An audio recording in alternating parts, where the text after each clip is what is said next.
कि निगरां वज़ीरा'आज़म अनवारुल हक काकड़ ने COP28 में $30 अरब के फंड्स के क़याम का खैर मकदम करते हुए इससे मौसमियाती तब्दीलियों से निपटने में मदद मिलेगी। उन्होंने गजा पर इसराइली जारियत रोकने और इंसानी राहदारी की फराहमी को फौरी जरूरत करार दिया। वज़ीरा'आज़म ने बताया कि गैर कानूनी गैर मुल्कियों के हवाले से आइन और कानून के मुताबिक हल निकाला जाएगा। उन्होंने कश्मीर को पाकिस्तान का अटूट अंग करार दिया और मसला कश्मीर के अक़वाम मुत्तहिदा के करारदादों के मुताबिक हल का मुतालबा भी किया। निगरां वज़ीर आज़म अनवारुल हक काकड़ ने गैर मुल्की नशरियाती इदारे को इंटरव्यू में वाज़ेह किया कि पाकिस्तान का मौसमियाती तब्दीली की वजह से शदीद नुकसान हुआ। COP28 में UAE के ऐलान करदा $30 अरब के फंड से मौसमियाती तब्दीली से निपटने में मदद मिलेगी।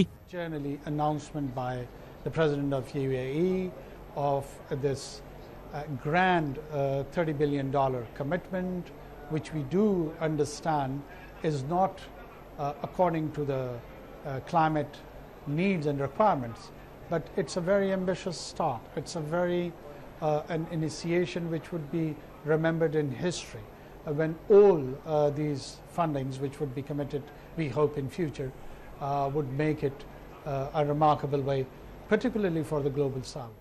गजा इसराइल जंग पर अनवारुल हक काकड़ का कहना था, गजा पर फलस्तीनी जारियत फौरी तौर पर रोकी जाए, इंसानी राहदारी फराम की जाए। वजीर आज़म ने कहा कि पाकिस्तान मसला फलस्तीन के हवाले से 2 रियासती हल पर यकीन रखता है।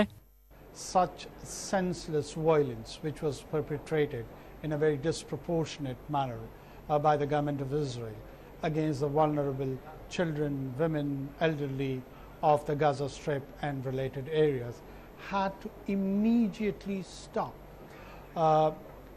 The creation of the humanitarian corridor is the second most important thing. We feel that eventually there has to be a two-state solution on pre-1967 borderlines, along with the East Jerusalem as its capital. Anwarul हक काकड़ ने वाज़ेह किया कि पाकिस्तान में गैर कानूनी गैर मुल्कियों के खिलाफ कानून के मुताबिक कार्रवाई होगी। अफगान महाजरीन के हवाले से आइन और कानून के मुताबिक हल निकाला जाएगा। निगरां वजीर आज़म ने भारत से ताल्लुकात को पेचीदा और कश्मीर को पाकिस्तान का अटूट अंग करार दिया। उन्होंने वाज़ेह किया कि मसला कश्मीर का हल अक़वाम मुत्तहिदा की करारदादों के मुताबिक निकाला जाए।